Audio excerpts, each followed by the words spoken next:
Perfect, perfect, perfect. Thank you.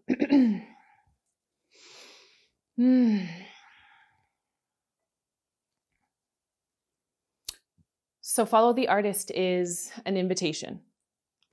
Follow the artist is a call out to your artistry, my artistry, our collective artistry, and more. Follow the artist is intended to remind you that you are the art, you are the artist, and you are the observer. Okay? We had some conversation about times and spaces in our lives where we lost track of time. We didn't eat. We couldn't stop thinking about a thing, where we just were so in that space with whatever we were doing that was the only thing that we were doing, okay? And I want to bring that back forward for you, whether you thought about something or not. We're going to go through a little bit of an exercise in a moment. We're going to go through a little bit of a guided meditation to try and bring you back to that point, to try and invoke out of you some of those essential and inherent experiences of your artistry. But first, I'm going to share with you a couple of things. couple of things. I have some very distinct memories of when I was small. Very distinct memories of when I was small. I've always been a person who could see the world within worlds. I originally am from the East Coast. I grew up in Maine, in rural Maine. Like, we didn't even have a grocery store in our town, rural. And I remember being in grade school, and it would be winter time, and I'd always look down at like the patches of ice that were on the ground, and it would be in between the cracks on the pavement, or it'd be little bits of frozen grass, and I would look at it, and I would look all the way in it, like all the way in it. And I would see the frozen little bits of grass, or the pebbles, or the little whatever components that were on the ground that we would walk on. And it was a world within a world. Like, here I am, this whole person looking down into this world. So I've always just been fascinated with the worlds within the worlds. Another very distinct memory that I have is, is about being a listener. I remember sitting on the tire swing in my grade school, and it would have been first, maybe second grade, because we moved to a new town in Maine. We moved to Yarmouth in third grade, and it was before then, sitting on a tire swing, talking to another little girl about her dad who drank too much, and listening to how she felt about it, and trying to figure out with her, well, what can we do? How can we fix this for you? How can we make this better so you're not so sad all the time? And the purity of children, right, is I'm like, okay, here's what we're going to do. Next time he asks you to get him a beer, you're going to dump it out, fill it up with water, and then give it to him. And I'm like, okay, right? Because, I don't know these things when you're little, when you're in first grade. But what I did know was how important it was to sit with somebody and to witness them, to sit with them and listen to them. I just knew I knew that mattered. And then the last memory I want to share with you is in third grade. I had just moved to Yarmouth, and we were having, I don't know, some kind of week, some type of day, whatever it is. All I remember is that it was our school social worker. His name was Mr. Lucas. And he was asking us what we wanted to be when we grow up, right? Like, that's the childhood question. Like, what do you want to be when you grow up? What do you want to be when you're an adult? And I remember telling him, I just want to be a good mom, and I want my kids to know that I love them. And I distinctly remember him looking at me and pausing for a moment and going, oh, okay. And in that moment, while I didn't know anything about what I had said necessarily, I just remember him pausing when he looked at me and took in that answer. So to review, when I think about myself, when I think about my artistry, here I was, kindergarten, first grade, second grade, looking at the world between worlds, sitting with someone because I knew that she just needed me to be there, and focusing on the absolute non-negotiable importance of being a mother in making sure that my children, above all else, knew that I loved them. These are just the things. These are just the things that came out of me because they came out of me, okay?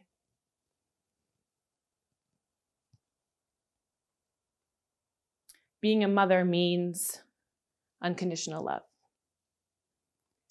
Being a mother means getting down to their level, whether that's a physical change or an emotional change, getting to their level and communicating with them. Being a mother means eye contact. Being a mother means towing a line and being very clear on what that boundary is, and also reminding them, and I love you. Get over here. I know you're pissed at me. I love you. Being a mother means holding space, listening, being witness, and allowing my child's organic and inherent nature to come forward. Being a mother means I don't have all the answers, but I know how to get them. I know how to move. I know how to hold you. I know how to ask questions so that I can hear and pay attention to and listen for your cues. And I can listen for when you speak words that resonate with you, because that's what I want. And when I say being a mother to my children, what I mean is every single person that sits on my couch or meets me in a grocery store line or asks me questions while I'm getting my hair done. Like every single person I come across, motherhood is my medicine, is my artistry, listening, witnessing. And that's not unique to just me, okay? So this guided meditation I'm going to take you through is an invitation for you to go back to the spaces and places and the things that you just knew how to do before anyone told you how to do it, okay? Let me remind you that listening is an artistry. Witnessing is an artistry. I wasn't singing songs or painting things, which is what we tend to think is a traditional form of artistry. I was just sitting there holding space, okay? So whatever position you are in this moment, I understand that we are listening attentively, and I appreciate that. Let's get internally quiet. Let's get internally comfortable and as centered as we can be. If you want to close your eyes, you are more than welcome to do so.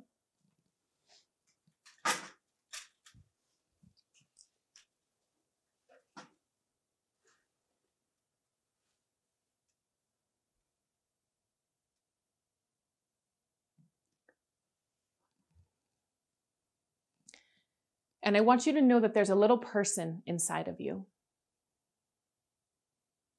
Whatever immediate vision that comes to your mind's eye is the correct vision. Rule number 1 about guided meditation. Rule number 1 about working with your subconscious. Whatever comes forward immediately is the right answer.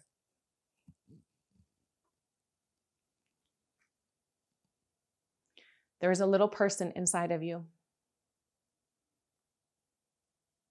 A little being, a little soul, a little creature.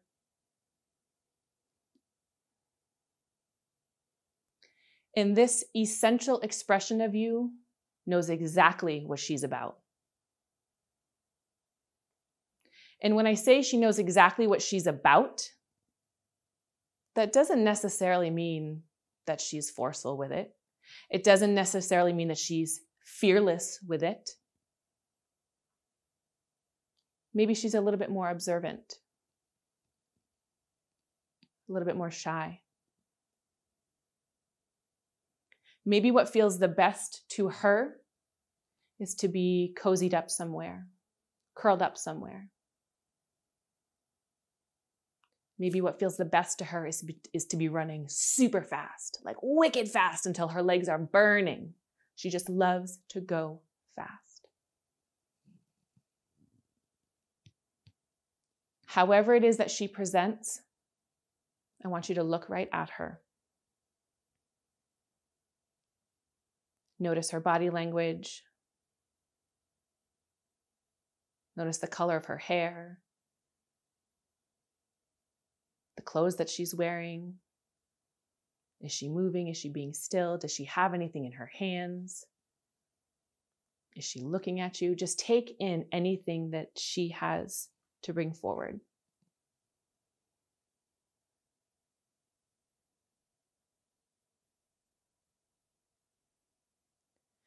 Because it's in the observation of those subtle details that she just organically shows up in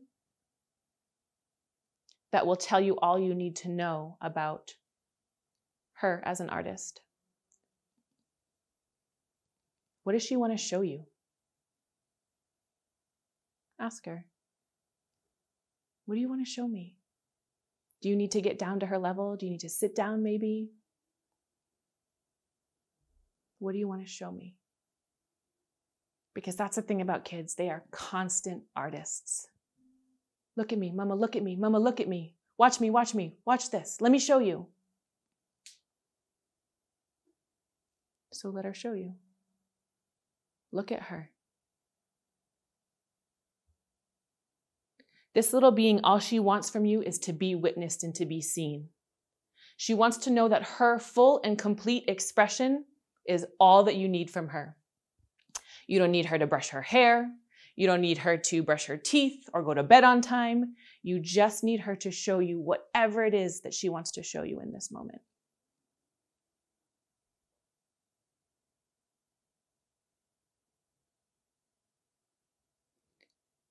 And while the expectation is not that you will have a complete understanding of your artistry by the end of this night, the invitation is that you're at least willing to ask.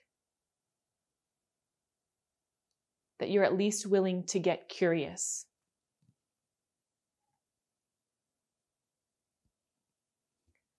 That you're at least willing to know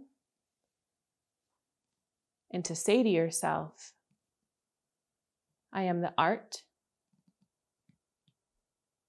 I am the artist.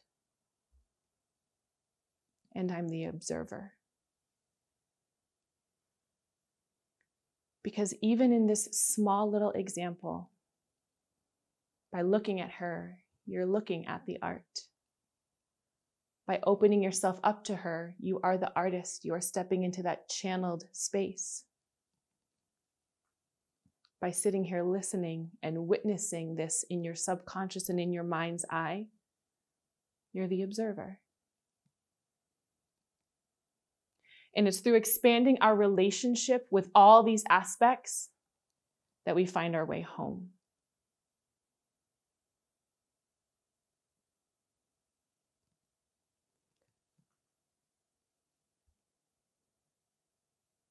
You can open up your eyes if you want. You can keep them closed if you want.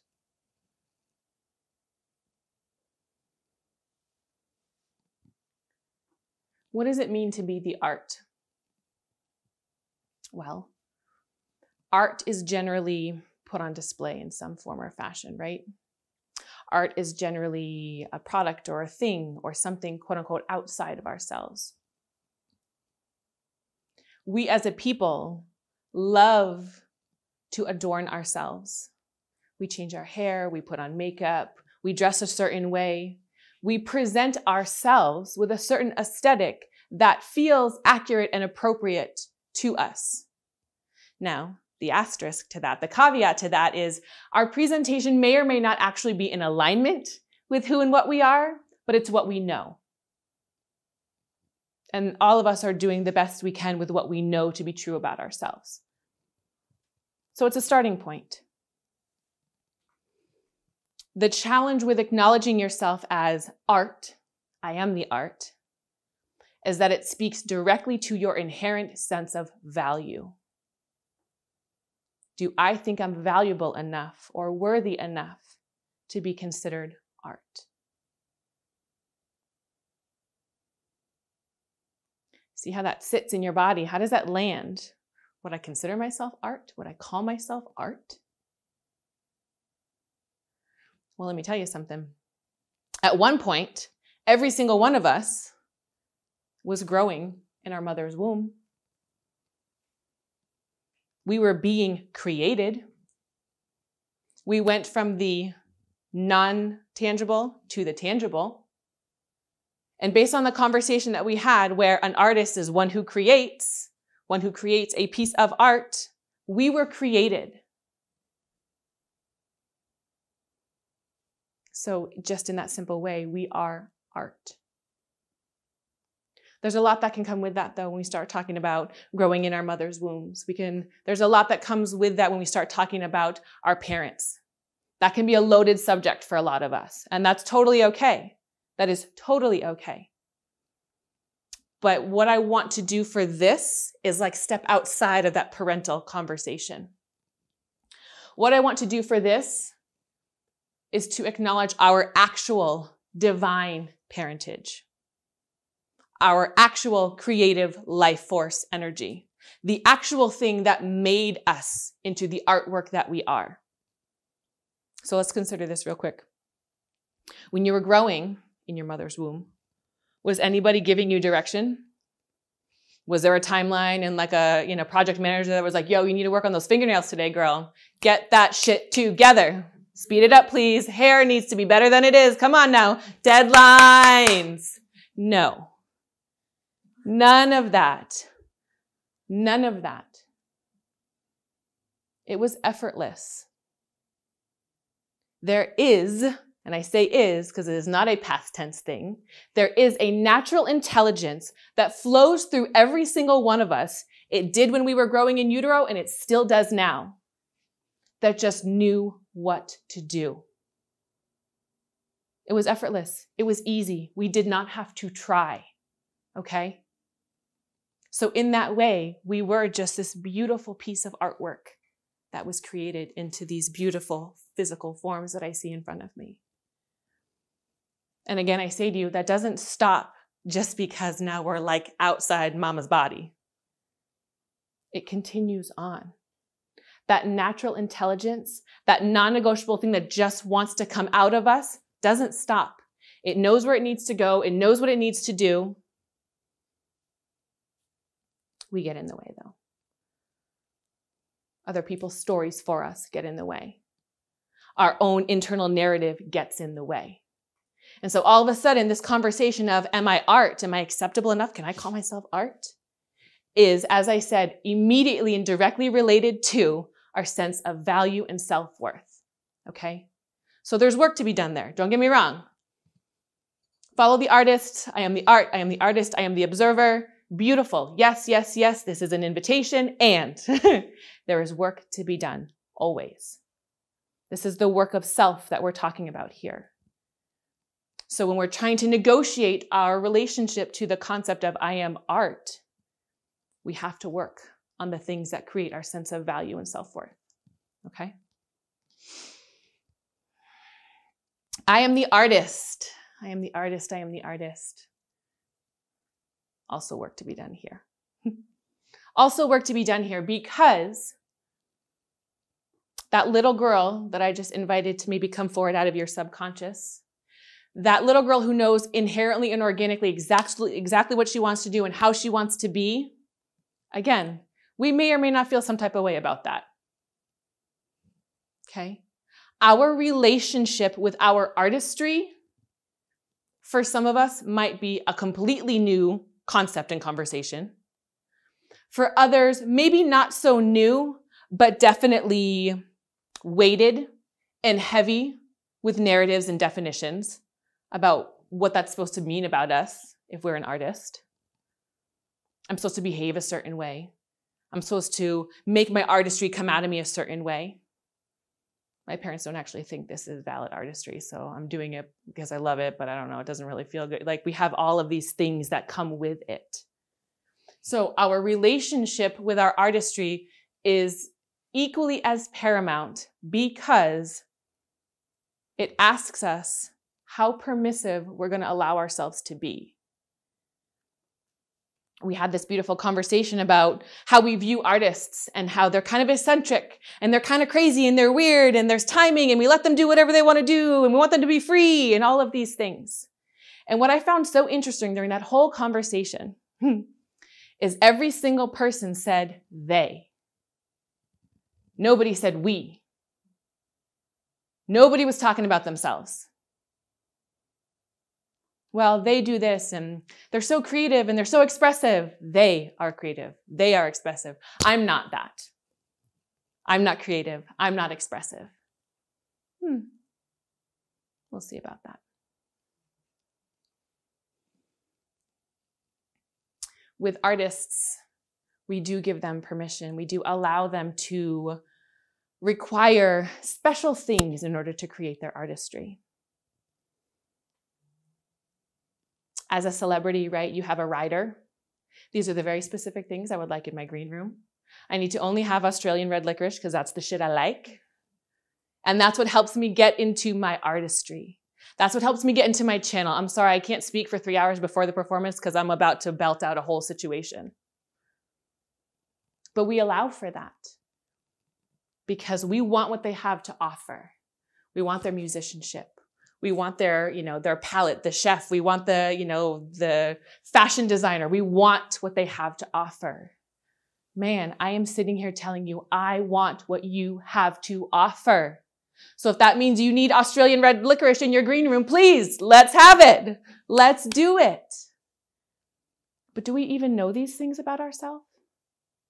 Do we even possibly consider that there might be some very particular ways in which we need to do what we need to do? Or do we generally feel bad about that? Maybe we feel like we're being a little bit too bougie. We're asking too much. Who does she think she is? All the narrative, all the things. And again, I'm going to call bullshit on that. It's cool. You can keep not allowing yourself to have what you want in order to figure out how to be in your artistry. Totally fine. Free will. I'm a yes. Do whatever you got to do. And when you end up on my couch in 6 months to talk about it, we'll be having the same conversation again. It's cool. I'm right here. I have all the time in the world for you because let me remind you, I know what it means and how necessary and important it is to be seen and to be witnessed and to have someone hold space for you. I understand how non-negotiable that is. That's my artistry. And in fact, it's my pleasure to provide that to you. And that's the thing about being in your artistry. Figuring out your channel. Understanding how to view yourself as an artist and to allow yourself the very particular things that you need to really deliver the artistry that wants to come through you. Once you're really comfortable in that and cool with that, you're not messed up about what that other artist needs for her artistry. You're like, yes, please, come on, let's do it. You need to run around to 18 stores to find the right wood for your event tonight? Yes, ma'am, let's do it. It's my favorite thing. It's amazing like that. It's amazing like that. It's what I mean when I say there's plenty of room at the table. Me being in my artistry does not mean you cannot be in yours. Even if we have maybe similar artistry, guess what? It's still not the same. It's still not the same. So there's plenty of room at the table. Plenty. But in order to get to that point and to achieve this awareness, to achieve this embodiment, we have to work through our relationship with our artistry, which again, comes from a whole bunch of storylines, a whole bunch of narrative, a whole bunch of other stuff that is perpendicular and counterintuitive to our own inherent nature. And that's totally fine. That is the work. That is the work of self. And if you are really wanting something different from your life, for yourself, for your children, for the world, for the planet, this is where it starts. And I absolutely will go on record as saying this is a non-negotiable, this is the answer. The work of self is the answer to everything that has ever been and will ever be out of alignment and problematic in your life and in everyone else's life. Because when we do the work of self, we are finally accountable to ourselves and to each other. When we do the work to heal our relationship with our sense of value, our sense of self-worth, we finally honor what it is that we came here to do. There's a grace that comes with that. There's a humanity that comes with that, right? Once I finally become courageous enough and willing enough to go into my dark and shadowy places, to talk about the things that I don't really feel like I want to talk about, to say, hey, listen, yeah, I actually do want this wood and that licorice and this song and that outfit. I do want those things. When you feel comfortable enough to say that and allow the scary, potentially fearful, will they reject me? No one will love me and then I will die thing that goes on for all of us. When we finally allow that to come forward and give it some space and some air, we realize it's actually not even real. It's not even a thing. All the while, the subtle, underlying work that's happening is we're learning how to be anchored in ourselves. And we no longer look to somebody else to fix our problems for us. We no longer feel some type of way about something and then look at that person and say, you did that to me. You did that. This is because of you. Well, that person needs to change that. Nope. We stop projecting and deflecting our shit out there and we clean it up in here. And that changes everything. And I mean everything. So I am the art. I am the artist. Both came with work. Guess what? I am the observer also comes with work. It's your lucky day. There's always work to be done. What does it mean to be the observer? Well, to observe is to take stock, to witness, to be aware, to gather information. And in a lot of ways, this is where that relationship with each other starts to come into play. And there's this thing, listen, man, in my industry, there's this thing about being a whole person before you can be in a relationship, and I'm just focusing on me and all of that stuff. And I'm a yes to that, sort of. The problem with that is that we don't live in a vacuum. So the only way I can work on myself is by being in relationship with you. Because then you're going to reflect back to me all the things that I have not healed yet, or all the things that are wounded still within me. You're going to reflect back to me all the ways in which I do not allow myself to be the art or be the artist, and then I'm going to have to reconcile that. But I cannot experience that until I'm in relationship or partnership with you, with each other. So to be the observer goes something like this. Having an interaction with a person. And while this interaction is happening, you're sort of off to the side being huh. No, he just said that, okay. Oh shit, I definitely did that right there. Okay, got it, good. And then you take that information and you go back to yourself. You go back in and start to pull all those things apart. What is it about that just triggered me? Why did I feel that way? How actually did I just show up in that moment? And believe me when I tell you that through this work of self, through following the artist, through understanding yourself as art and artist, can you do this observative experience in the moment? And what is so magical about that is that it allows us to course correct in the moment. It allows us to tend to ourself, whatever it is that may be coming up, as well as tend to the other person, whatever it is that may be coming up, and also taking stock of the entire experience to really dig into and continue along on our journey. Being the observer is a really funky part of the process. Being the observer feels sort of like an out-of-body experience. But what's amazing about this part of the experience is that when we are in an observative state, we are actually the most present and in relationship we have ever been.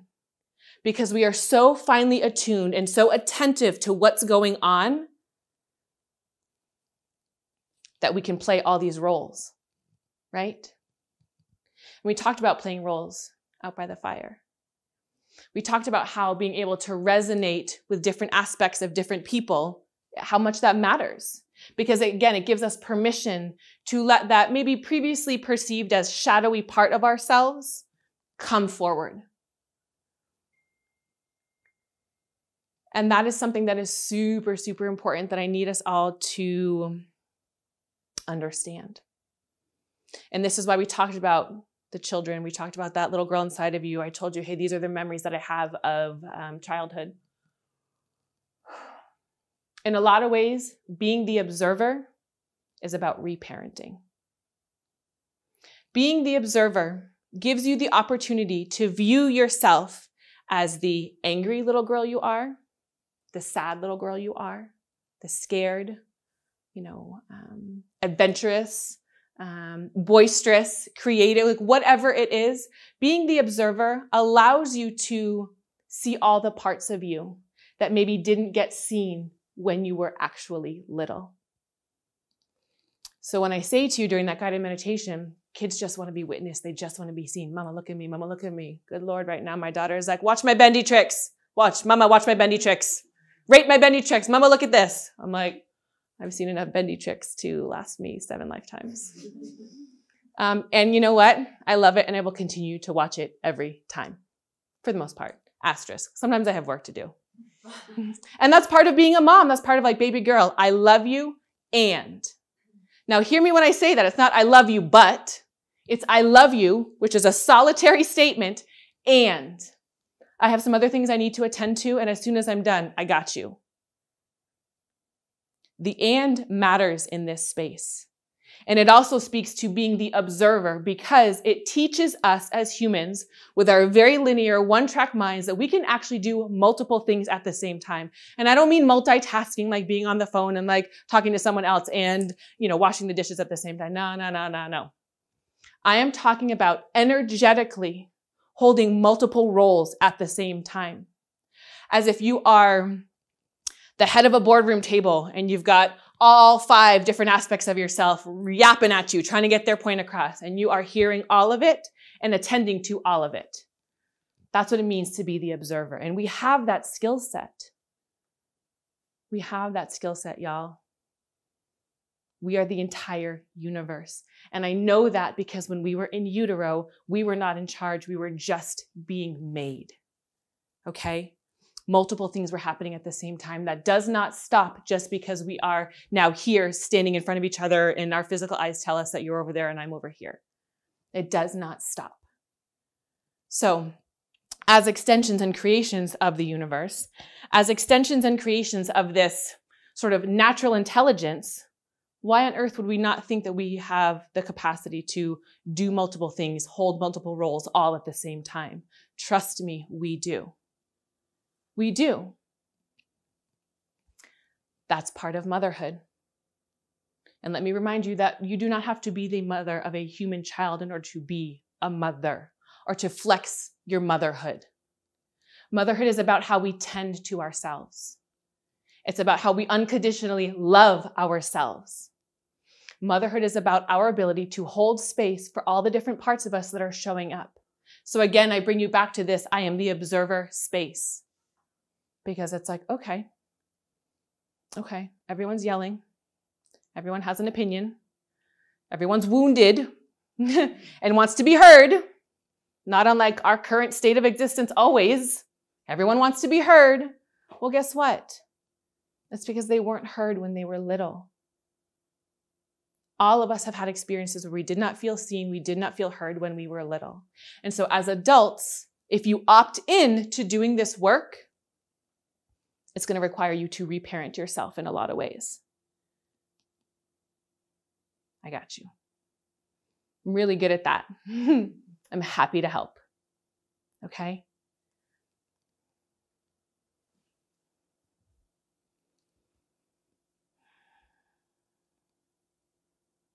So being the art means we have to reconcile our sense of personal value and worth.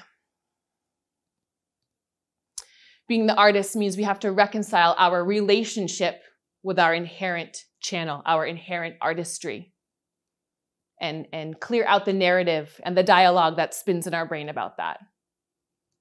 Maybe we don't even consider ourselves an artist. Isn't that a thing? Generally speaking, we opt for aesthetic art, There is such a thing as functional art. The stock market is an art form. Business is an art form. Teaching is an art form. You could be the best quarterback ever, but I don't think Tom Brady is going to be like a really great coach, to be quite honest with you. And you know why? It's because he only knows how to do his job. He knows how to do it in a way that he just can't even stop. And it's just inherent in him. But asking him to coach, I don't think that would work out so well, because teaching something is very different than doing the thing. Very, very different. So aesthetic art, functional art, and everything in between. Art that you can't even really contain in your hands. Because that's what holding space is. I'm not holding anything, except I'm holding everything right now.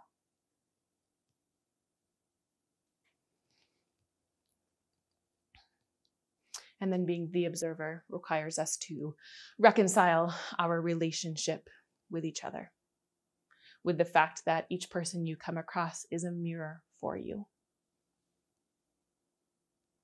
Everything you don't like about that person is representative of the things that you don't like about yourself. Everything you do like about that person is representative of the things you do like about yourself. Okay? So it's all an invitation. But follow the artist. I am the art. I am the artist. I am the observer. Is an invitation and kind of a question of how all in are you? Because let's be clear about this, y'all. This is a beautiful event. This is a wonderful evening full of artistry of a variety of kinds. And we have a whole ass world out there that is a mess. So what are you going to do with this? What are you going to do with this? Because while I bring my artistry and I teach, and Liz brings her artistry and created this beautiful spread of food, and Maggie brings her artistry and kills my hair situation, and McKenna and Nicole bring their artistry and create this space and execute the space, and Alex has his photography. Everyone's artistry is here.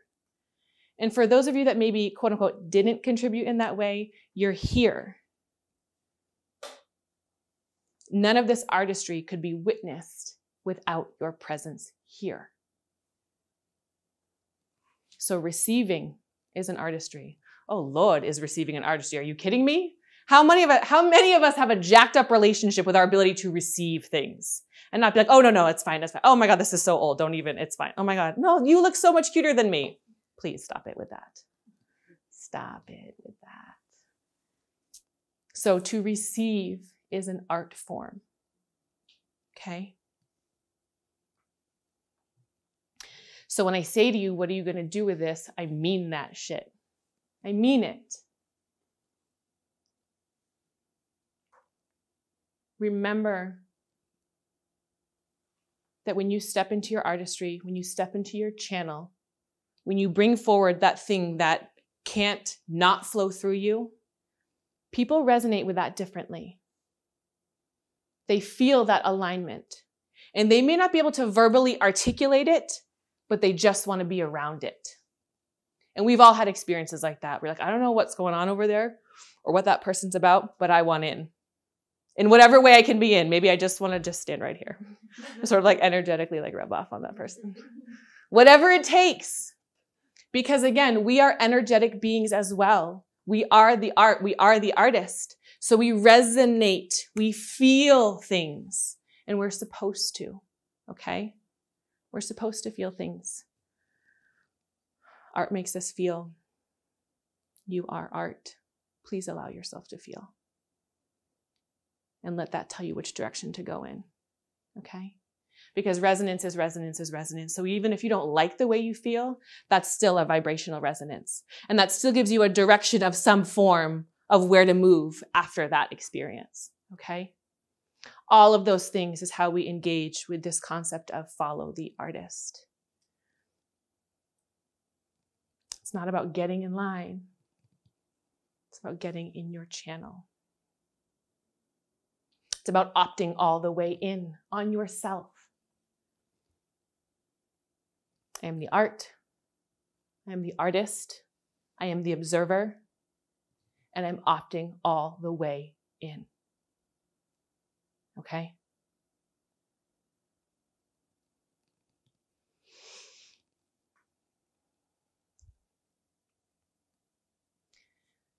I'm going to close with a piece of poetry that I wrote.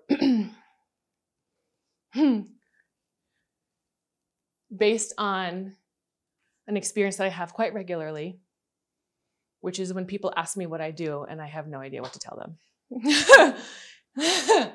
It is literally the hardest question for me to answer, and I just have succumbed to the fact that I can't tell you. I just come sit with me and I'll show you, okay? So this is a piece, this is a piece called Trust, and it is dedicated to the artist.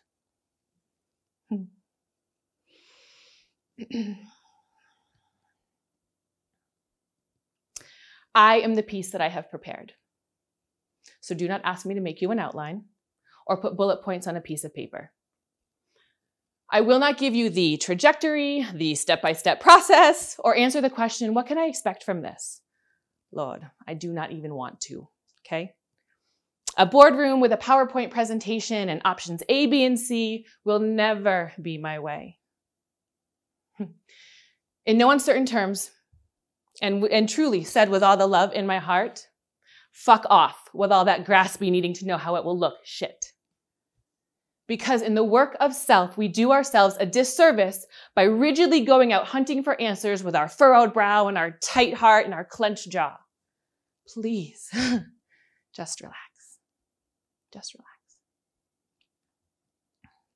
If you have arrived on the threshold of my door, if you're sitting here on my couch, you're hungry, dare I say starving for connection and clarity and acceptance. Feeling partially broken, maybe all the way broken, and confused as to why you just can't get it. Olivia, Olivia, why can I not take it from here to here? Like, I know what I need to do, but I just can't do it. I don't know. Something's off.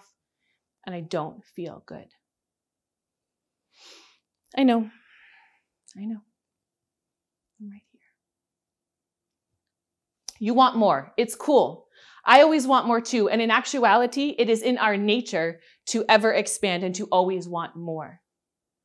I am here to give you that permission to want it. I am here to bridge the gap between narrative and inheritance. I'm the space that holds the planets in place. I am the piece that I have prepared. I swim in the darkness. I love the void. I understand confusion. Nighttime is my home, wintertime my season, and cold weather and emotional waters just make sense to me. Dreams are my reality. So when you ask me what to expect, please expect I will not give you an answer. I have no specifics. Only that having no specifics is where I operate the best, and having no boundary is my favorite container. Because in the darkness, while there is no form, there is illumination, which means that everything is possible and available and for you. I have spent my whole life tending to this subtle in-between space. So take my hand and just walk with me. I got you. I am the piece that I have prepared, and as such, I will also prepare you.